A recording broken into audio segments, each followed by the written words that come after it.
people from your word. A bẹ̀bẹ̀ kí o fún wọn ní òye kí ó lè yé wọn. We are asking that you grant them understanding. Ní orúkọ Jésù Olúwa. In the name of Jesus. Arákùnrin àti arábìnrin tó ń gbọ́ wa. Men and women listening to us. A fẹ́ mú ìgbìyànjú wa ìwá sí fún ọ ní ìrọ̀lẹ́ yìí. We want to admonish you again. A fẹ́ sọ nípa Solomoni ọba sẹ́.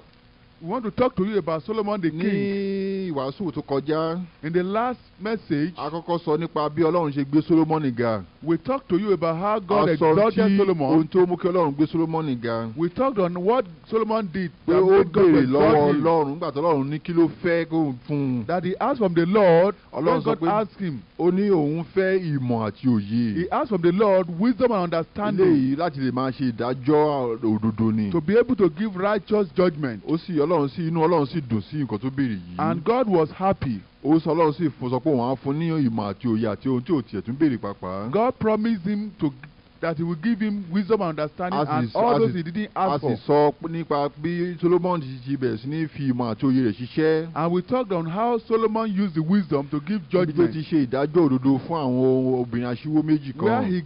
Where he gave righteous judgment to two women that are harlots. Wàá lọ kálẹ̀ ní ọba àwọn ọba kìíní orí ìkẹta. You read this one in 1 Kings chapter 3. Gbogbo orí kẹta yẹn sọ nípa Solomoni ọba àti ohun tó béèrè ni. The whole of chapter 3 talked of Solomon and what he asked from the Lord. Ọ̀pọ̀lọpọ̀ tí Solomon tún kọ nínú ìwé òwe.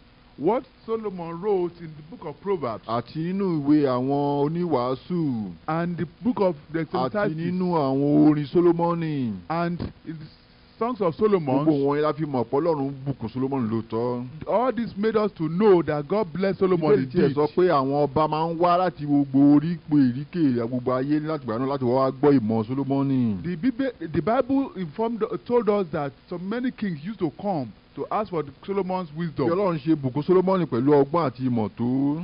To the extent that which God bless Solomon with wisdom and understanding. Wàá lọ kà ní ìwà àwọn ọba kìíní orí kẹwàá ìwà tó rí níbi tí ayababìnrin Seba tún ti wá láti Ethiopia. You read from 1 Kings chapter 10 how the queen of Sheba came to Solomon. Gbogbo gbọ́ nípa ọgbọ́n àti ìmọ̀ Solomon yìí sẹ́. When she heard of the fame of Solomon. Bíbélì sọ pé kò tún sẹ́ni tó tún ní ọgbọ́n bẹ́ẹ̀ lórí ilẹ̀ ayé nígbà náà àti ìsìn pàpà. The Bible recorded that no one had that type of wisdom and understanding. Wọ́n ní oríṣiríṣi ọgbọ́n àti ìmọ̀ rẹ̀ ó máa fi ń kọ orin ó sì máa fi ń sọ oríṣiríṣi ọ̀rọ̀. The type of wisdom and understanding he had, he would use it to sing and say things.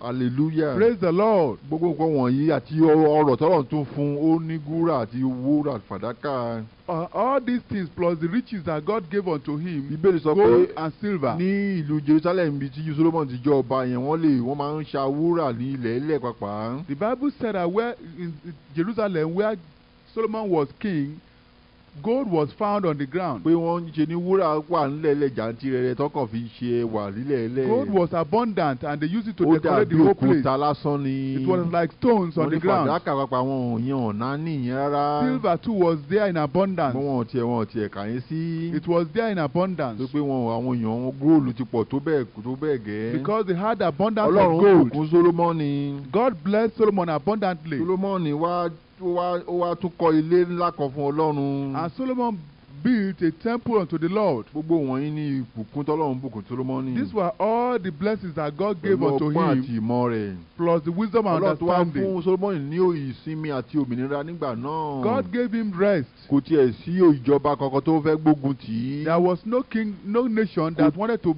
go to war. Kò tiẹ̀ lọ fún ogun rárá. He didn't go to war at all. Nígbà Solomoni fún ogójì ọdún tó fi jọba. During the time of the King Solomon for 40 years. Ìgbà náà fún ìsinmi wà lórí ayé ìgbà náà.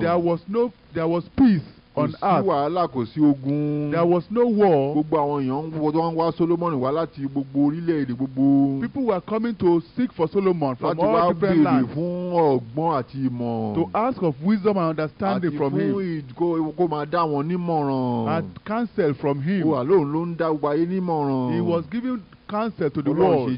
fún Solomon lọ́rọ̀ tó nìyẹn. That is to the extent which God blessed him. ṣùgbọ́n wá wo nǹkan tó wá bẹ̀rẹ̀ sí ní ṣẹlẹ̀ o. I want you to know, to now see what started happening to Solomon. láti yẹn afẹ́fẹ́ kí wọ́n kó o mọ ohun tó ń ṣe o. And that's why I want you to know what you are doing. nítorí pé tó o bá bẹ̀rẹ̀ sí ní ọrọ̀ púpọ̀. Because by the time you start having abundance of riches, tó o bá ṣọ́ra, and if you are not careful, wọ́n yóò dàbí ọlọ́rọ̀ tí Bíbélì sọ nínú tí Jésù sọ nínú ọ̀rọ̀ rẹ̀. you'll be like the rich man that the Bible talked about. Hallelujah. Praise the Lord.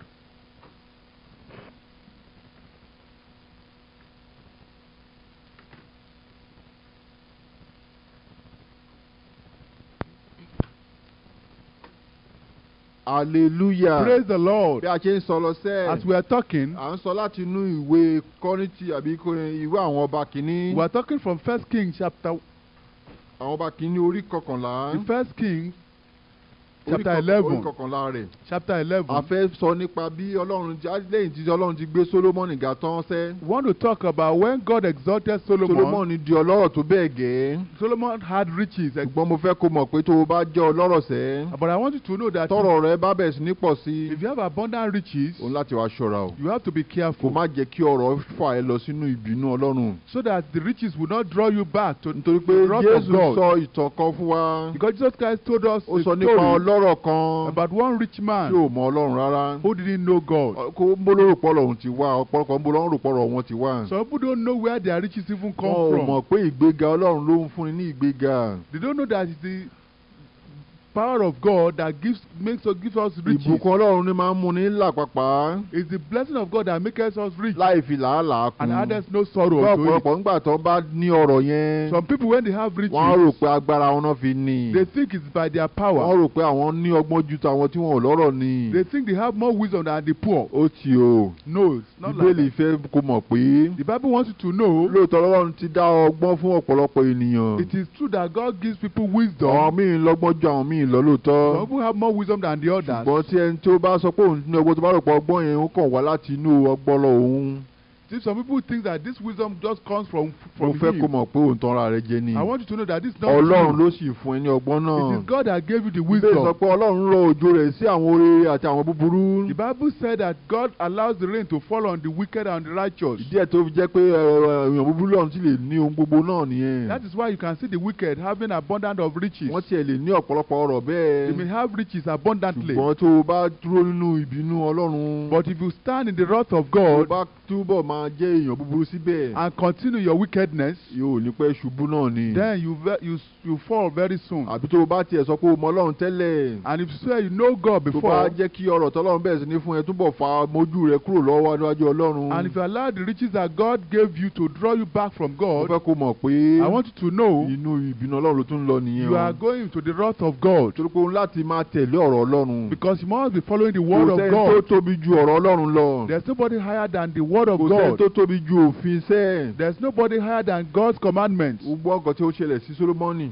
You know, you read what happened to Solomon láti orí kọkànlá àwọn ọba sẹ́. from chapter 11, láti ẹsẹ̀ kìíní rẹ̀. from verse 1. wọ́n ní ṣùgbọ́n Sólómọ́nì ọba fẹ́ràn ọ̀pọ̀ àjèjì obìnrin. But King Solomon loved many strange women, pẹ̀lú ọmọbìnrin Fáráò. together with the daughter of Pharaoh, àwọn obìnrin ará Móábù. women of Moabite, ti Ammoni. Ammonites, ti Édómù. ti Edomites, Sódónì. Sidonians, àti ti àwọn ọmọ Hítì. and Hittites. àwọn orílẹ̀-èdè tí Olúwa wí fún àwọn ọmọ Ísírẹ́lì pé. Of the nations concerning which the Lord said unto the children of ẹ̀yin kò Israel, gbọ́dọ̀ wọlé tọ̀ you shall wọ́n. not go in unto bẹ́ẹ̀ ni them, àwọn kò gbọ́dọ̀ wọlé tọ̀ neither shall yín. they come in unto you. nítòótọ́ wọn ó yí yín lé ọkàn padà sí òrìṣà wọn. For surely they will turn you away your heart after their gods. Solomoni fà mọ́ àwọn wọ̀nyí ní ìfẹ́. Solomon clave unto this in love, ó sì ní ọ̀ọ́dẹ́gbẹ̀rin obìnrin. and he had 700 wives, àwọn ọmọ ọba. princesses, àti 300 àlè. and 300 àwọn aya concubines. rẹ̀ sì yí ilé ọkàn padà. And his wives turned away his heart. ṣùgbọ́n báyìí. You heard this? ọ̀pọ̀lọpọ̀ wa la máa ń rò pé. Some of us think à ń that rò pé torí pé Solomon ní ìyàwó púpọ̀. because Solomon had plenty of a rò pé nǹkan wives, tó mú kó ṣubú nìyẹn. we thought that was made him to fall. ìyẹn nìkan kọ́. That was not the only thing. nǹkan tó rí tó jẹ́ kó ṣubú gan-an. The only thing, the most important thing that ni made him pé to ó fall, lọ fẹ́ àwọn tí Ọlọ́run ní kò gbọdọ̀ fẹ́. he went to marry ó lọ among those that God said he should not marry ó lọ from. fẹ́ láàrin àwọn ọmọ abọ̀rìṣà. He went to marry from the people of idol worshippers. àwọn tó pé wọ́n jẹ́ àwọn ọmọ ọba. Because they are priestesses. àwọn aráàlú tirẹ̀ wọn kò sọ àwọn ọmọ ọba mọ́ láàrin àwọn aráàlú tirẹ̀. Because to him there were no princesses in their own land. torí pé ó fẹ́ fún àwọn ọmọ ọba ló ṣe lọ ń fẹ́ láàrin ìlú mi. Because he wanted to marry princesses, he married from other nations. torí pé àwọn bàbá rẹ̀ nìkan ló bá ṣó mọ̀. Because he thought his own father was the only king. kò tó bá máa fẹ́ àwọn ọmọ ọba fẹ́ ajẹ́ kó máa fẹ́ àwọn ìyàwó àwọn ẹ̀gbọ́n àwọn àbúrò rẹ̀ ló máa fẹ́ àbáwọn ẹ̀gbọ́n rẹ̀. If he wanted to marry princesses, then he would marry from his own kindred. ṣùgbọ́n láti lè máa fẹ́ àwọn ọmọ ọba. But to marry princesses, àfi tó bá lọ fẹ́ nílùú mìíràn. he had to go and marry from other nations. ṣùgbọ́n Ọlọ́run sọ pé àwọn aráàlú tó yí wọn káyìí kó má kí àwọn ọmọ Ísírẹ́lì má fẹ́ ìyàwó láàrin wọn. But God had warned them not to marry from these people. nítorí pé wọn yóò yí ọkàn yín padà sí òrìṣà wọn. Because they will turn your hearts to their gods. kó tiẹ̀ jẹ́ ìyàwó kan pé ló fẹ́ papà láàrin àwọn olórìṣà wọ̀nyí. Even if you married only one wife among them, ìyàwó kan tó yẹn tó láti yí ọkàn rẹ̀ sí òrìṣà. that one is enough to turn his heart ká má away. tún sọ pé kó wá fẹ́ ọ̀gọ̀ọ̀rọ̀ bíi ọ̀ọ́dúnrún. Not to talk of marrying hundreds of them.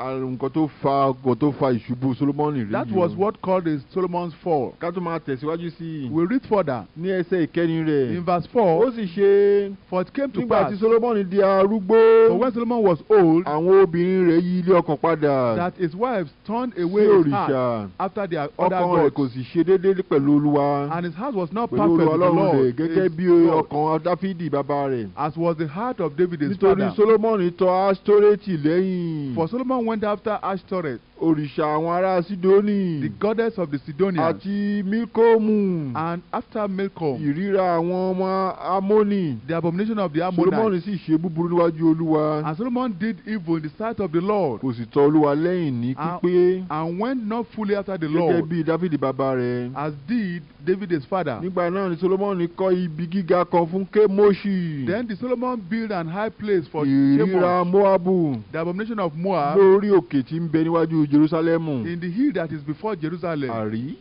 àti fún Mólèkì. And for Molech. ìríra àwọn ọmọ Amoni. The abomination of the children of Ammon. bẹ́ẹ̀ ni ó sì ṣe fún gbogbo àwọn àjèjì obìnrin rẹ̀. And likewise did he for all his strange wives. àwọn tí ń sun tùràrí. Which burnt incense. tí wọ́n sì ń rúbọ fún òrìṣà wọn. And sacrifice unto their wá gods. gbọ́ nǹkan tí ẹsẹ̀ kẹsàn-án yìí sọ. Come and listen to verse 9. Olúwa sì bínú sí Solomoni. And the Lord was angry with Solomon. nítorí ọkàn rẹ̀ yí padà kúrò lọ́dọ̀ Olúwa Ọlọ́run because Ísírẹ́lì. his heart was torn from the Lord God of tí Israel. ó ti fi ara hàn lẹ́rìn méjì. Which had appeared unto him twice.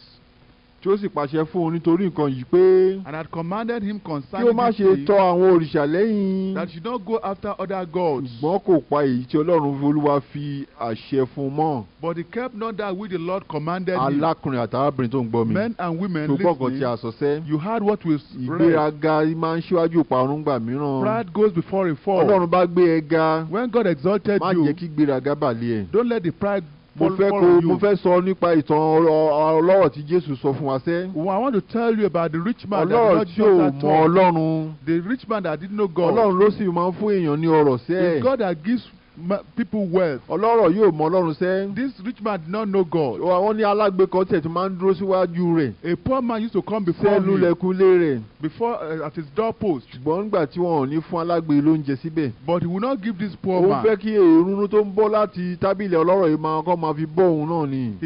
The poor man wanted the crumbs that fall from this man's table to feed him. wọn ò fún jẹ. But they refused him. ṣùgbọ́n ọlọ́rọ̀ yóò mọ Ọlọ́run. This rich man did not know God. ṣùgbọ́n nígbà tó ọlọ́rọ̀ yìí kú. But when this rich man died, ọ̀run àpàdé ló bára rẹ̀. he went to hell.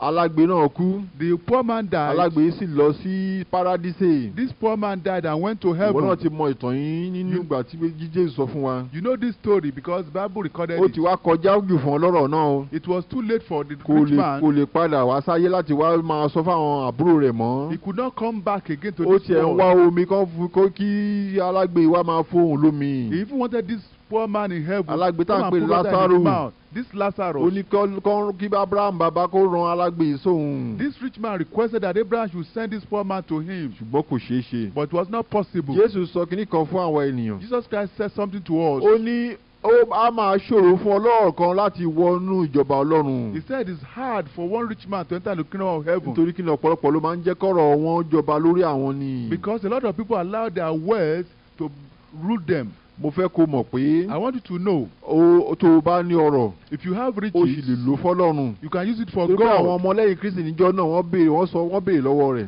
Because the disciples of Jesus Christ asked from him. nígbà tí Jésù sọ bẹ́ẹ̀. When Jesus Christ said Jésù it, sọ pé ó sàn fún kẹ́tẹ́kẹ́tẹ́.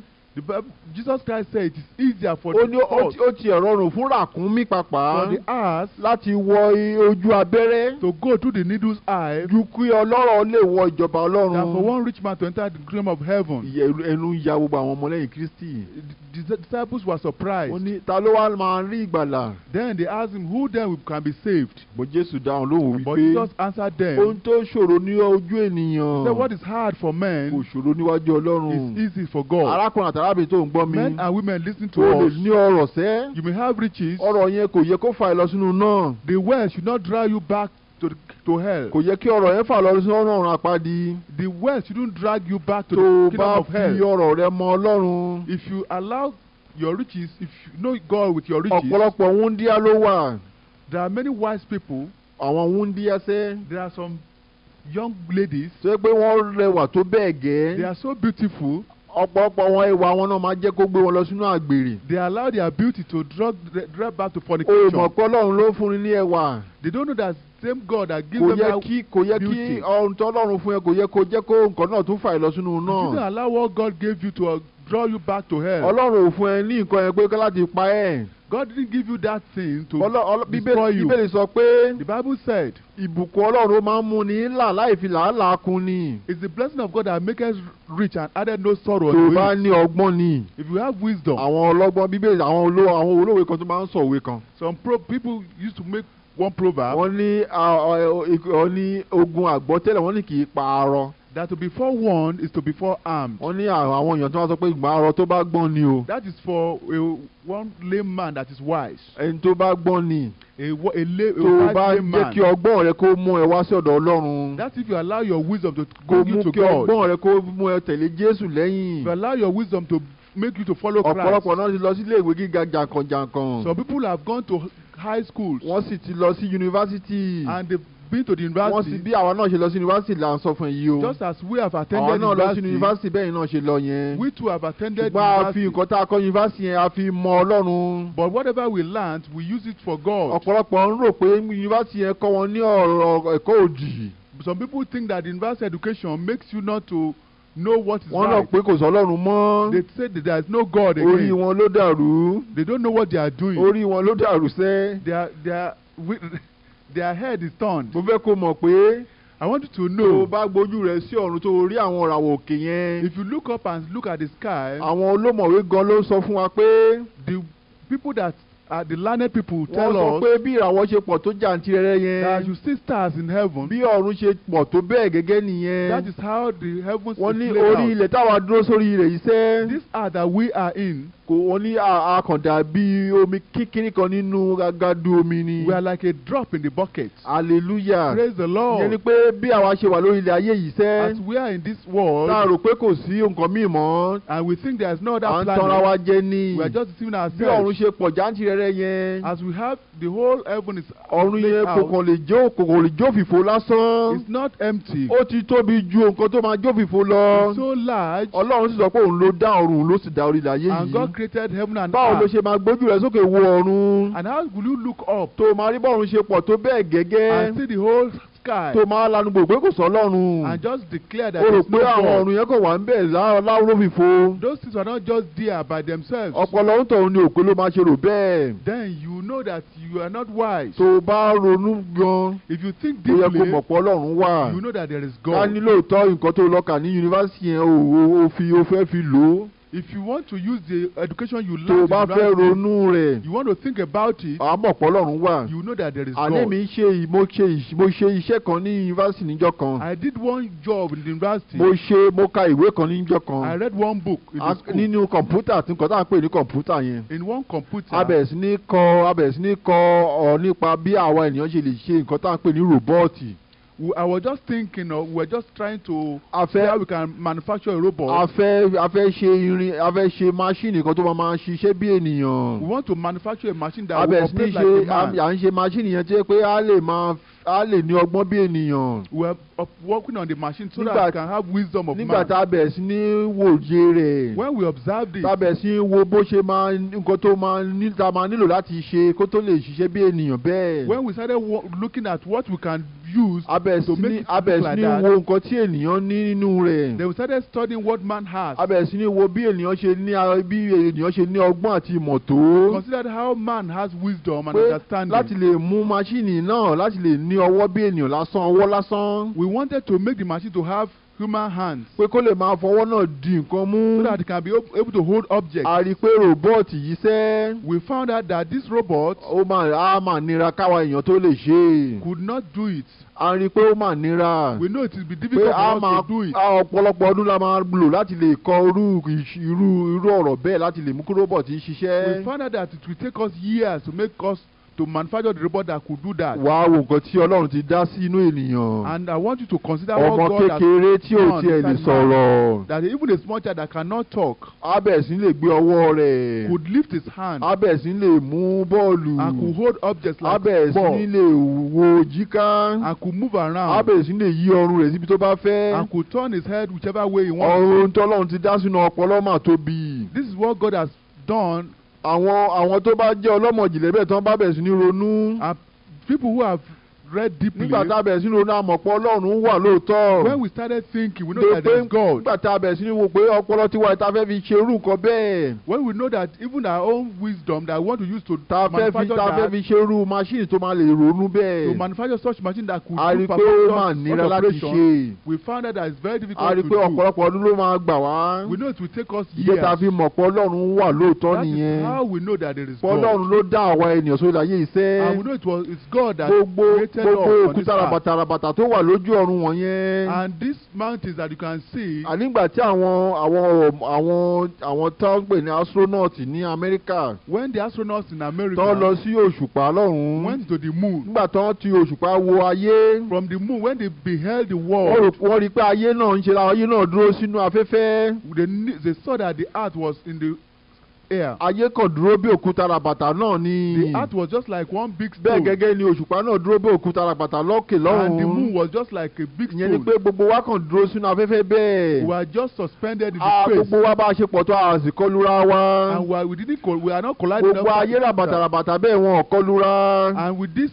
indifferent objects we are not colliding with each other. ìyẹn tó ya ènìyàn lẹ́nu sẹ́. that should surprise you. Ọlọ́run wà. to believe that there is God. Ọlọ́run yìí ló sì gbẹran ara ènìyàn wọ̀. and the same God that came in human ó sì wá sórí ilẹ̀ ayé yìí. and came to the world. ó fara rẹ̀ hàn àwọn ènìyàn. and revealed himself to us. pé ẹnikẹ́ni tí ó bá létí ni kí ó gbọ́. that whosoever have ear to hear. Ọlọ́run ò ní ṣe ju bẹ́ẹ̀ lọ fún wa. that's what God will do for us. ohun tí ó lè ṣe fún wa nìyẹn. that's what God will do for us. Ọlọ́run fẹ́ràn aráyé tó bẹ́ẹ̀ gẹ́. for God so loved the world. Bíbélì sọ pé. the Bible said. pé àwọn ènìyàn nígbà tí wọ́n tiẹ̀ mọ Ọlọ́run. that when they know God. wọn ò kà á sí ibẹ̀ Ọlọ́run. they don't regard him as God. wọn ò sì sìn. they do not worship him. àwọn tí ọpọlọ wọn ti dàrú wọn rò pé kò sọ Ọlọ́run rárá. those that are foolish they said there is no God. ó ní ọ̀pọ̀ ló máa ṣíwèé ló sọ pé Ọlọ́run ò sí. that's why the foolish say there is no Ọlọ́run God. tí tó pé ohun tí wa ò mọ̀ nípa Ọlọ́run ó ti fara rẹ̀ hàn wá sẹ́. what we don't know about God he has revealed it to us. ó ti fi hàn wá nínú Kristi Jésù. because he has revealed it to us in Jesus ó Christ. ti fara rẹ̀ hàn gẹ́gẹ́ bí ènìyàn. he has revealed himself to us as human beings. ó sì ti wá sí àárín àwa ènìyàn. and he has dwelt among us. ó sì fẹ́ jẹ́ rúbọ fún wa. and has sacrificed. tó o bá lè gba Jésù gẹ́gẹ́ bí Olúwa. shed his blood for us. yóò túbọ̀ fún ẹ ní òye sí. you can accept Jesus as your Lord and Saviour. yóò túbọ̀ fún ẹ ní ìmọ̀ sí. he will grant you understanding and wisdom. ilé ìlà fẹ́ sọ fún ẹ sẹ́. this is what we want to talk to you. a sọ nípa Solomoni ọba yìí. we are talking about Solomon the king. ọba yìí sẹ́. that Solomon the king. nígbà tí Ọlọ́run gbéga síbẹ̀. when God exalted him. ó mà tó wá ṣe o.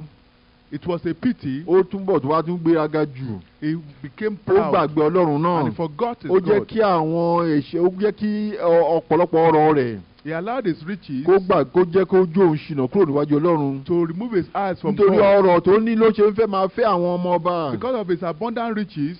àwọn bàbá ló fẹ́ fẹ́. he wanted to marry princesses. díẹ̀ tó fi lọ fẹ́ àwọn ọmọ àjèjì tí Ọlọ́run ní kó má fẹ́ nìyẹn. and he went to marry the Moabites and the Amorites. ìwọ náà tó ń gbọ́ mi sẹ́. you listening to us. má jẹ́ kí ọrọ̀ rẹ fà ẹ́ lọ sínú ìbínú Ọlọ́run. don't let your riches draw you back to the kingdom of hell. má jẹ́ kí ipò gíga tó wà fà ẹ́ lọ sínú náà. don't let your exalted position draw you back to hell. má jẹ́ kí ẹwà tí Ọlọ́run fún ẹ fà ẹ́ lọ sínú àgbèrè. don't let your beauty draw you back to fornication. ẹnìkan ló sọ fún mi níjọ́ kan. somebody was telling me one day. nígbà tí mo ṣì wà ní Làǹlátẹ̀. when I was at Làǹlátẹ̀. mò ń wàásù lójú títì. I was preaching on the the street. mo sì bẹ̀rẹ̀ sí wàásù fún àwọn arábìnrin náà tó ń kọjá. I was preaching to women passing by. obìnrin náà sọ fún mi pé. One woman told me. ó ní ìwọ tó dáa tó báyìí. He said, you that so fine, beautiful. ìwọ tó jẹ tó handsome báyìí. You that looking handsome like this. ó ní o fẹ́ sọ pé o ní àlè. You want to tell me that you don't have a concubine? olùwà kan ń gbá olùwà kan ń waste time rẹ ni. Sir, you are just wasting your time. ó ní ìwàásù ló fẹ́ máa ṣe. Sir, you just want to be preaching. mo ní I told him. arábìnrin. I told her. o fẹ́ jẹ́ kí ẹwà tó rò pé o ní ìfà ẹ lọ sínú iná ọ̀run àpáàdì. You want to let your beauty draw you back to hell. iná ọ̀run àpáàdì yẹn kì í máa ṣe kékeré. The hell is very. kì í máa ṣe àwàdà rárá. It's not a joke. ọ̀run àpáàdì yẹn òótọ́ mà ni. Hell is reality. má jẹ́ kí